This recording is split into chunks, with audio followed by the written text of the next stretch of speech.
안녕하십니까. 저는 이화여자대학교 서울병원의 응급의학 교수로 있는 한철입니다. 이렇게 여러분께 강의를 드리게 되어 감사드립니다. 제가 오늘 여러분께 드릴 강의 내용은 운동과 연관된 응급처치에 대한 내용입니다. 먼저 그 강의 순서는 이와 같은 순서로 여러분께 말씀드리도록 하겠습니다. 먼저 들어가면입니다. 스포츠 경기 중에 사고가 일어나지 않는다면 가장 좋은 일이겠죠. 그렇지만 격렬한 스포츠일수록 사고가 발생될 가능성이 굉장히 높습니다. 본 사진에서 보시게 되면 이 야구 경기장에서 일어난 심정지 사고로 두 사건의 대비가 되었던 어떤 그런 사고입니다. 먼저 이 첫 번째의 사고를 보시게 되면 지금 주변 선수들이 환자에게 다가가서 발생한 선수들의 그 안위를 살피고 의식을 확인한 다음에 심폐소생술을 하는 영상이고요. 본 영상은 심정지가 발생됐음에도 불구하고 현장에서 심폐소생술을 하지 않고 들것에 환자를 옮기는 이런 사고입니다. 이 사고의 결과는 두 상황이 완전히 판이하게 달라졌습니다. 나중에 뒤에 다시 한번 이런 상황에 대해서 구체적으로 말씀을 드리겠습니다. 따라서 이 손상에 대처하는 어떤 그런 방식이나 응급처치는 굉장히 중요하다라고 말씀을 드릴 수가 있습니다. 그러면 먼저 그 구체적인 처치에 앞서서 손상 기전과 손상 부위에 대해서 말씀드리도록 하겠습니다. 먼저 안면 충돌입니다. 사실 빙상 경기에서 이렇게 안면 충돌이 흔하게 일어나는데요. 이런 경우에는 이렇게 부딪힌 부분에 있어서의 손상도 일어날 수 있겠지만 뿐만 아니라 이런 부딪힘으로 인한 경추 손상도 발생할 수가 있게 됩니다. 이런 다양한 손상으로 인해서 실제로 어떤 기전으로 발생하고 어디 부위에 문제가 있는지를 미루어 짐작을 해야만 합니다. 다음으로는 하지 충돌입니다. 하지 충돌 같은 경우에도 빈번하게 일어나는데요. 사실 이 하지 충돌로 인해서 뼈의 골절이나 무릎 쪽의 손상만 생각하시는 경우가 있는데 사실은 그렇지 않습니다. 이렇게 충격이 수직으로 가해지는 경우에는 이런 대퇴골 쪽에 골절이 있을 뿐만이 아니라 고관절 쪽에 탈구도 발생할 수 있기 때문에 여기에 대한 응급처치가 반드시 필요하다고 할 수 있습니다. 그리고 이제 또 다른 어떤 상황으로 측면 충돌이 있는데요. 이렇게 이제 측면으로 벽에 부딪히는 것은 물론이고 엽섬수와 같이 부딪혀서 이렇게 옆면으로 부딪힌다면 이런 경우에는 단순한 어깨 쪽에 손상만 있는 것이 아니라 경추 쪽에도 당연히 손상이 있을 거고요. 그리고 이제 골반 쪽에도 이런 골절을 야기할 수가 있다라고 할 수가 있습니다. 따라서 현장에서 어떤 식으로 사고가 일어났는지 그 기전을 아는 것은 굉장히 중요하고 그 기전에 따라 어느 부위가 손상이 발생될 수 있는지를 아는 것도 또한 중요하다고 할 수 있습니다. 자, 그렇다면 이런 사고 기전으로 인해서 발생하는 손상에는 어떤 종류가 있는지 말씀을 좀 드리도록 하겠습니다. 손상의 종류는 찰과상, 타박상, 변형, 열상, 자상, 부종, 압통 이렇게 나눌 수가 있습니다. 각각의 내용에 대해서 좀 설명을 드리겠습니다. 먼저 찰과상입니다. 이 찰과상 같은 경우에는 이 피부가 있게 되면 각각에 있는 피부에서 말 그대로 이 표피 부분만 손상을 받은 것입니다. 그러니까 말 그대로 보호막이 사라진 거죠.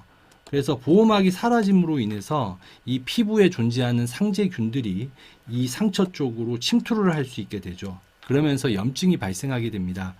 따라서 이러한 상처는 그 주변 피부와 이 상처 부분에 그 균들을 말끔히 세척해내고 소독하는 것이 필요하다고 할 수 있습니다.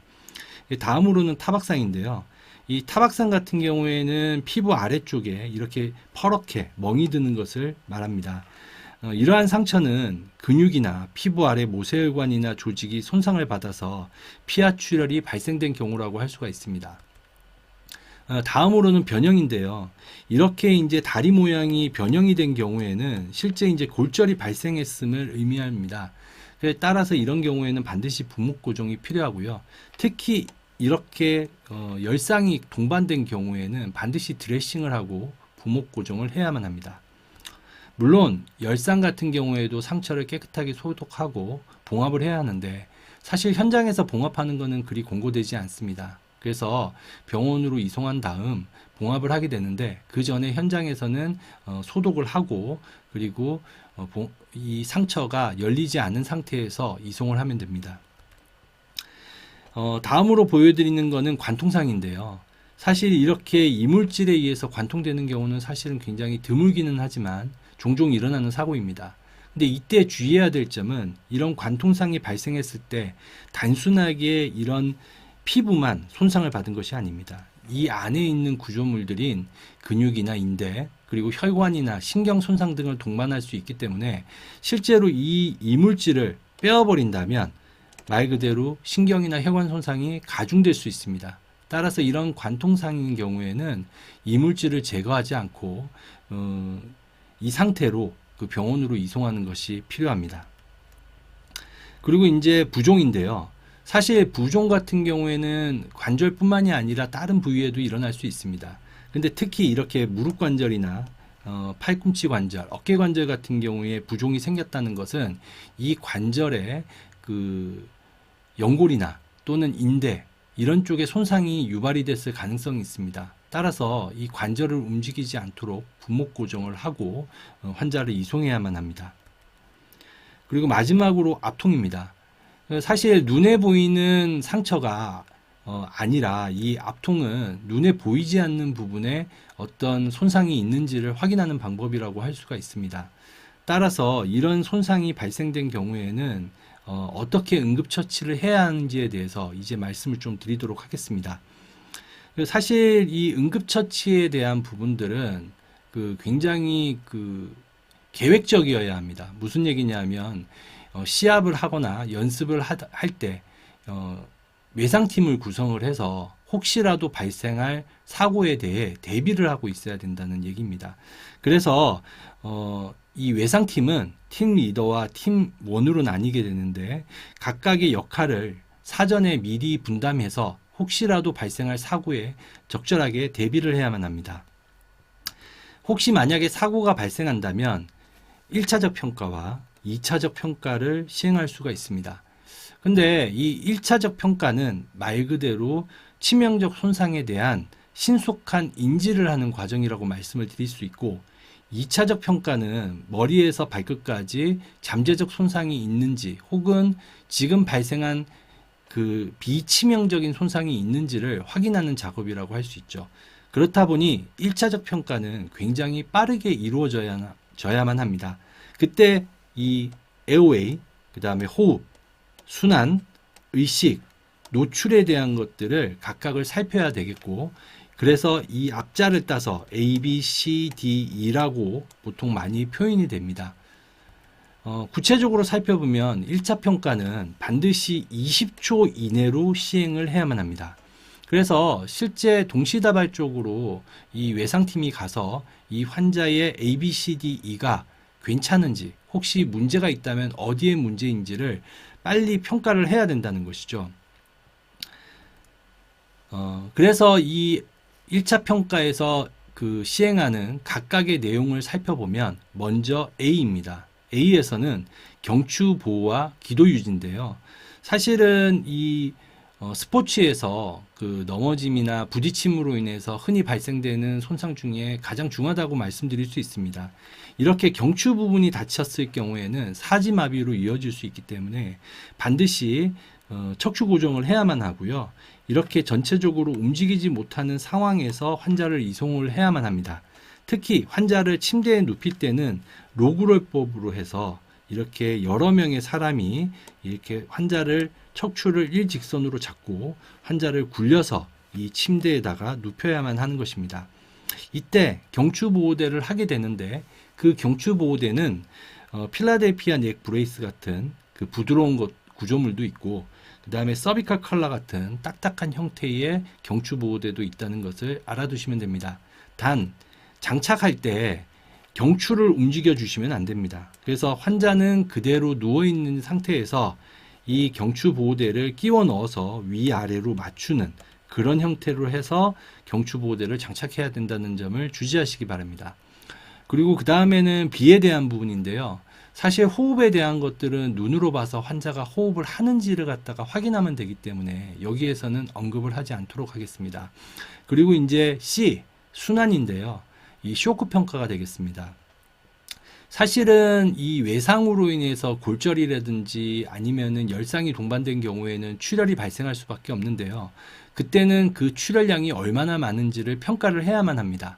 그래서 환자의 피부 상태나 결막 상태, 그리고 모세혈관 충혈 시간을 평가해야 되고요. 뿐만이 아니라 혈관의 어떤 수축 평가를 갖다가 하는 것이 필요한데, 이때 대부분의 어떤 그런 의료진들이나 옆에 있는 어떤 다른 사람들이 실제로 활력징후를 측정하려고 하는 경우가 있습니다. 근데 절대로 1차 평가 때는 활력징후를 측정하지 마시고 환자의 전체적인 모습을 보고 쇼크 평가를 하시기를 바랍니다. 그래서 이제 이 쇼크 평가할 때 이런 그 빨간 사과 말고 얼룩덜룩한 사과 같이 피부가 이렇게 얼룩덜룩해지는 것들이 있습니다. 이런 경우에는 출혈성 병변이 있을 수 있겠다라고 판단을 해볼 수가 있고요. 그리고 이제 결막 같은 경우에도 보시게 되면 이렇게 혈관이 잘 보이는 경우가 정상인 경우인데 거기에 반해 출혈성 병변이 있다면 혈관이 거의 보이지 않죠. 그리고 이제 혈색소 수치가 5까지 떨어지게 되면 거의 뭐 흰색의 결막들을 볼 수가 있습니다. 이런 경우에는 출혈성 쇼크를 의심해 볼 수 있다라고 말씀드릴 수 있습니다. 그리고 이제 모세혈관 충혈 시간도 도움이 되는데요. 모세혈관 충혈 시간이라는 거는 여기 동영상에서 보듯이 이렇게 손가락을 눌렀다 뗐을 때 원래의 핑크한 색깔로 돌아오는 것을 의미합니다. 이 시간 자체가 만약에 2초 이내라면 정상적인 수치를 나타내고요. 그리고 이게 만약에 4초가 넘어간다면 출혈성 쇼크를 의심해 볼 수 있습니다. 그리고 이제 또 다른 그 출혈성 쇼크를 의심할 만한 소견은 이런 목정맥인데요. 위에서 보이는 이런 목정맥 같이 이렇게 도드라지게 튀어나온다면 이런 목정맥은 정상으로 판단할 수 있고, 이렇게 목정맥이 명확하게 보이지 않는다면 출혈성 쇼크를 의심해 볼 만합니다. 그리고 이제 의식 수준을 평가해야 되는데 그 뭐 여러 가지 의식 수준 평가 방법이 있지만 현장에서 주로 사용하는 방법은 AVPU법입니다. A는 의식이 명료해서 환자가 자기 스스로 깨어나서 말도 하고 행동도 하시는 거겠죠. V는 환자가 스스로는 깨어나지 못하는데 소리에 반응을 해서 여보세요 괜찮으세요 라고 했을 때 거기에 반응하는 정도를 얘기하고요. 소리에는 반응하지 않지만 통증 자극을 줬을 때 반응을 하는 경우를 P라고 합니다. 그리고 아예 반응이 없는 경우는 U라고 말씀드릴 수 있습니다. 그렇다면 의식 평가하는 방법을 잠깐 보겠습니다. 이런 식으로 먼저 말을 해보고 어깨를 두드려보고 그 다음에 통증에 자극을 줘봅니다. 이런 식으로 해서 환자의 의식평가가 어디에 해당하는지를 판단할 수 있는데 본 환자는 전혀 반응이 없기 때문에 U에 해당한다고 말씀을 드릴 수가 있습니다. 1차 평가가 끝나면 그 다음에는 좀 더 자세히 2차 평가를 할 수 있는데요. 2차 평가는 머리에서 발끝까지를 조사하는 방법을 이야기합니다. 그래서 이제 보통 두개골과 경추를 먼저 검진을 하는데요. 이때 이제 두부나 경추 쪽에 압통이나 움직임이 있는지를 판단하고 그 다음에 흉부 쪽에서 또는 복부 쪽에서 압통이나 변형이 있는지를 판단하게 되겠습니다. 그리고 뿐만 아니라 근골격계 검진도 2차 평가에 해당하게 됩니다. 그래서 실제 사지 압통이나 사지 관절 운동을 확인할 수가 있게 됩니다. 근데 이때 굉장히 주의해야 될 사항이 있습니다. 그것은 검사자가 수동적으로 사지 관절의 운동 범위를 확인할 때에는 반드시 상처나 변형이 없어 보이는 관절에 대해서만 검진해야 됩니다. 만약에 그 변형이나 상처가 있는 곳에 그 운동 범위를 확인하게 되면 오히려 손상을 가중화시킬 수 있다는 것을 주의하시기 바랍니다. 그래서 만약 이상이 있다면 혈액순환을 확인하고 그리고 감각 이상이나 운동 기능 여부를 갖다가 반드시 확인해야 됩니다. 그리고 필요하다면 부목이나 지혈, 그 다음에 정맥류를 확보해서 수액 공급을 할 수가 있습니다. 근데 이때 또 다르게 중요한 점은 이 골절이라는 것은 출혈이라는 점을 기억하시기 바랍니다.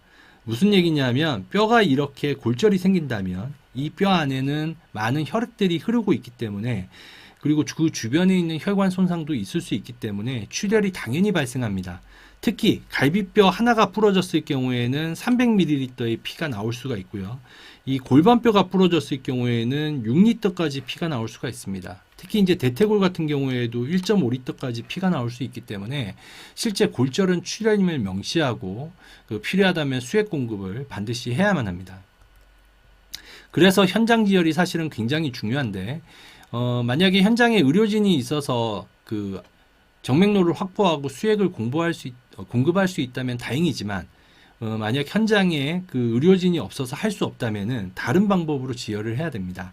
이제 그 대표적인 방법이 이렇게 부목 고정이 있을 거고요. 골반띠 같은 경우에도 거기에 해당이 됩니다. 그리고 눈에 보이는 상처가 있을 경우에는 이렇게 압박법으로 지혈을 해주는 것도 좋은 방법이라고 얘기할 수가 있습니다.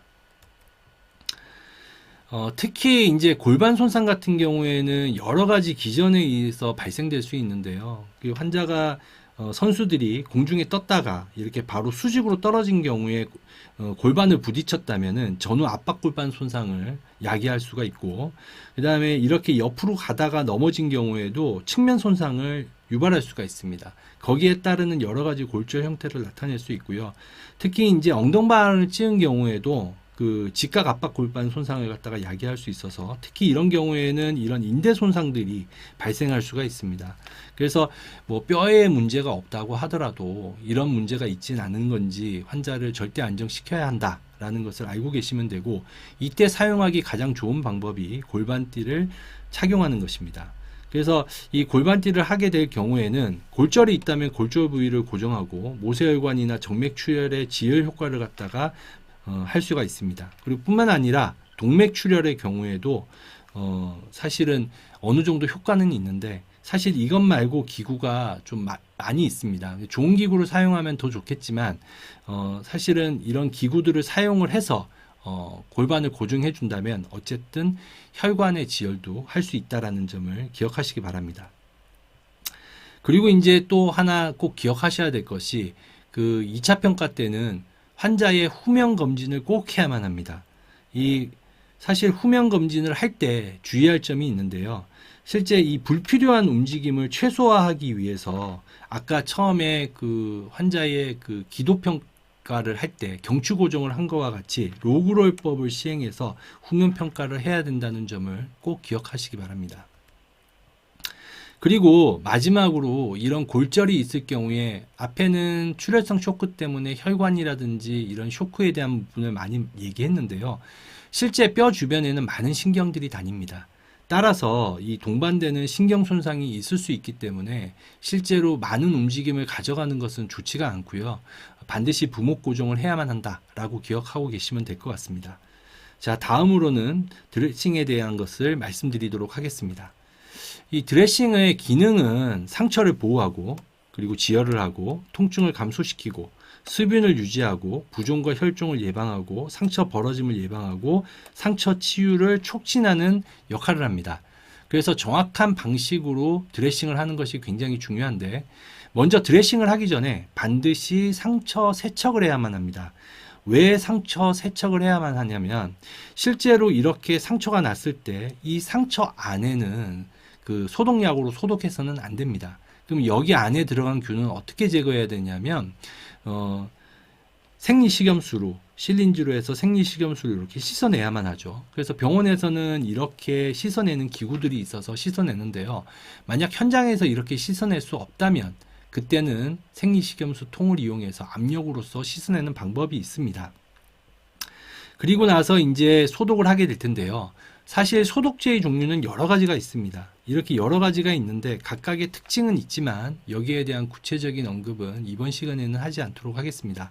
어쨌든 소독제를 사용해서 상처 주변의 피부를 깨끗이 닦아주는 것이 필요합니다. 그래서 실제 보통 오해하는 것 중에 하나가 뭐냐면 이 포비돈 아이오다인이라는 이런 소독약 자체가 워낙에 빨갛다 보니까 얼굴에 바르게 되면 착색되지 않을까라고 착각하는 경우가 있는데요.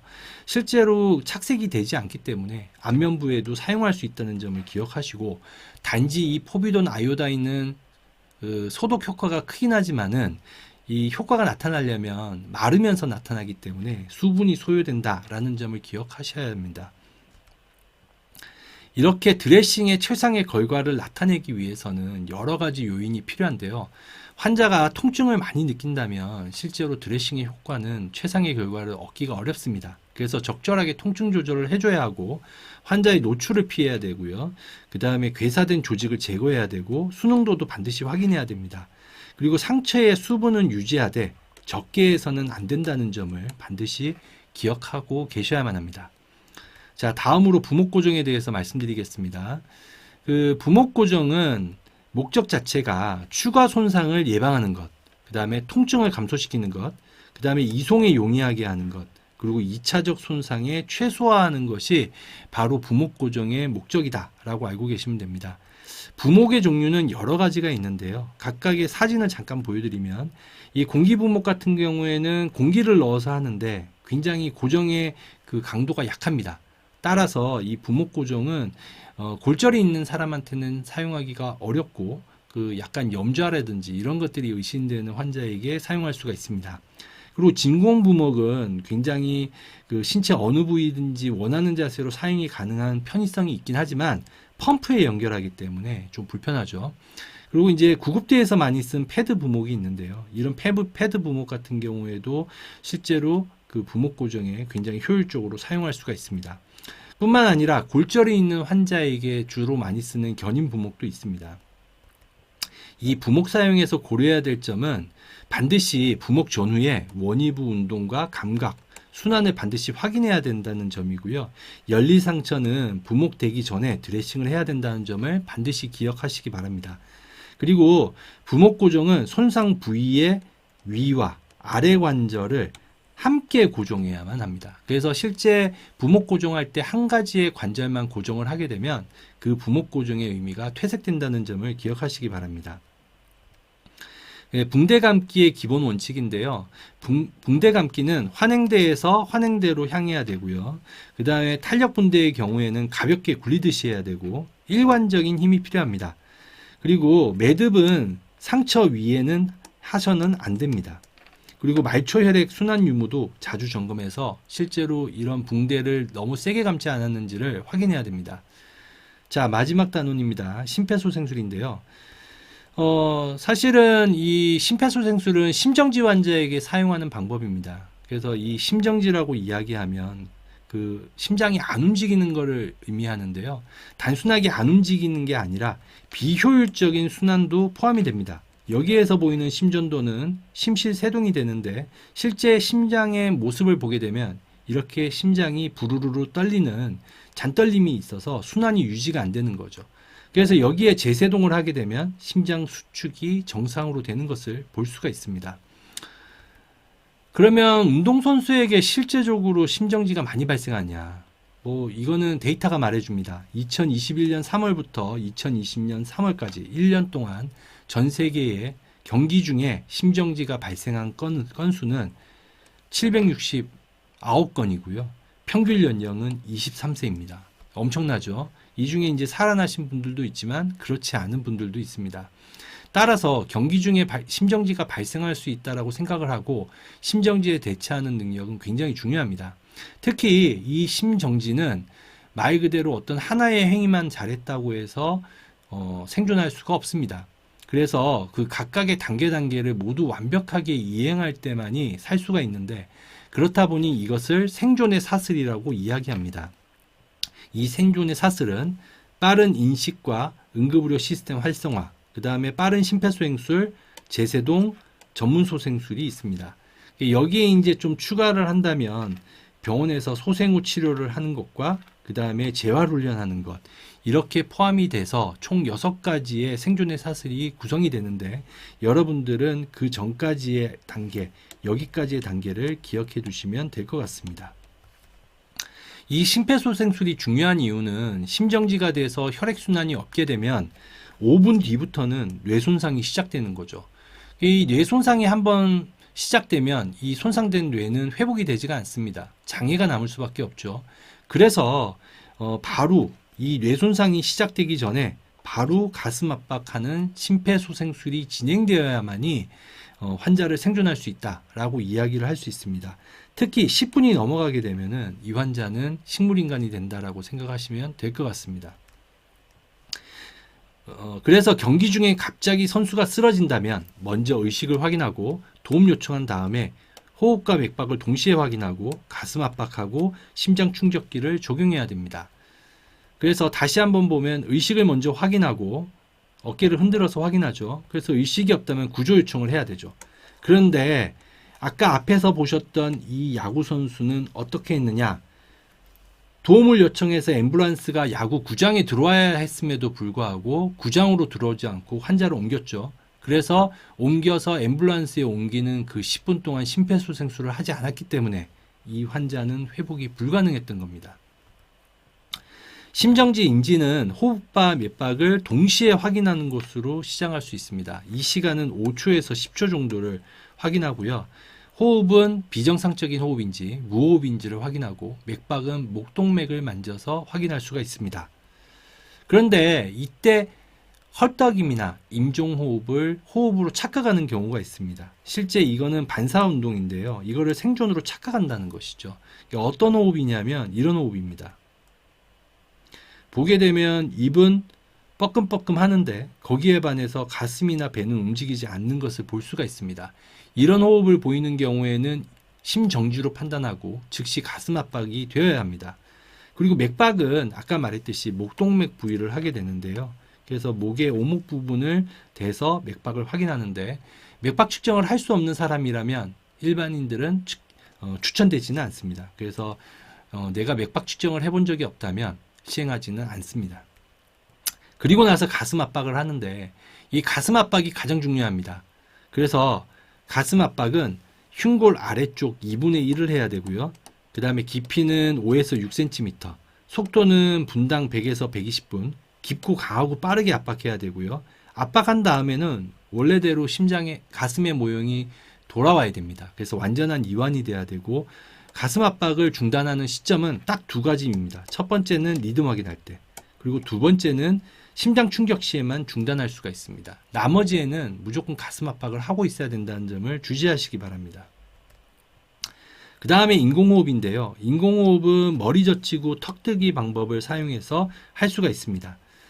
그래서 이때 30대 2의 주기로 5주기를 가슴 압박과 인공호흡을 하게 되는데요. 기본 소생술에서 기본적으로 가슴 압박 30번에 인공호흡 2번을 한다는 점을 주의하시기 바랍니다.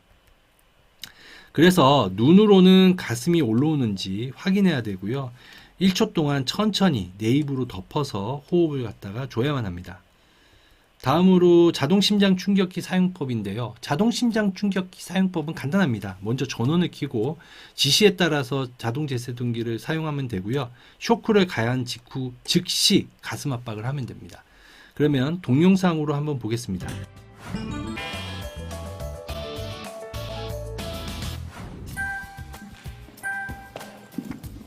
자동 제세동기 가져왔습니다. 가슴 압박 교대해주세요. 자동 제세동기가 준비되면 즉시 자동 제세동기에 전원을 켭니다. 패드를 부착하세요. 패드를 부착하세요. 전원이 들어오면 2개의 패드를 부착할 준비를 합니다.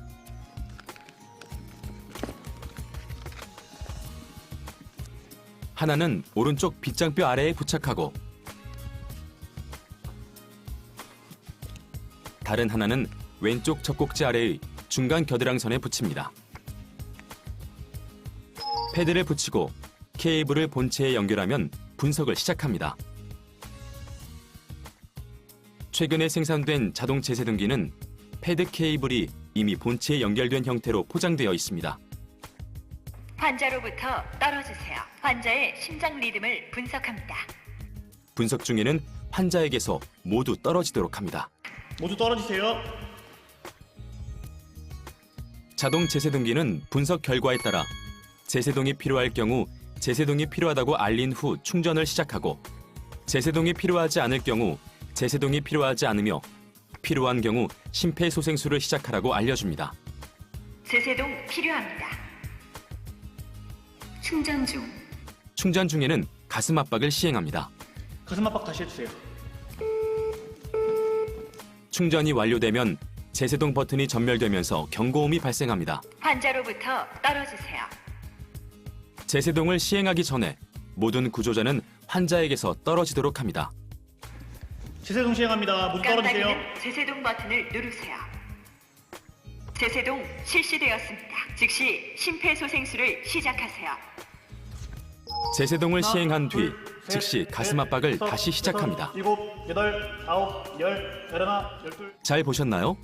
그럼 실습을 해보겠습니다. 자, 이렇게 그 자동 제세동기를 사용해서 심폐소생술을 하는데요. 그럼 언제까지 하느냐는 거죠. 이거는 이제 구급대나 의료진이 도착할 때까지 지속적으로 하면 됩니다. 근데 이때 함부로 환자를 이동시키지 않아야 한다는 점을 주의하시기 바랍니다. 이상 그 응급처치에 대한 부분을 마치도록 하겠습니다. 경청해 주셔서 감사합니다.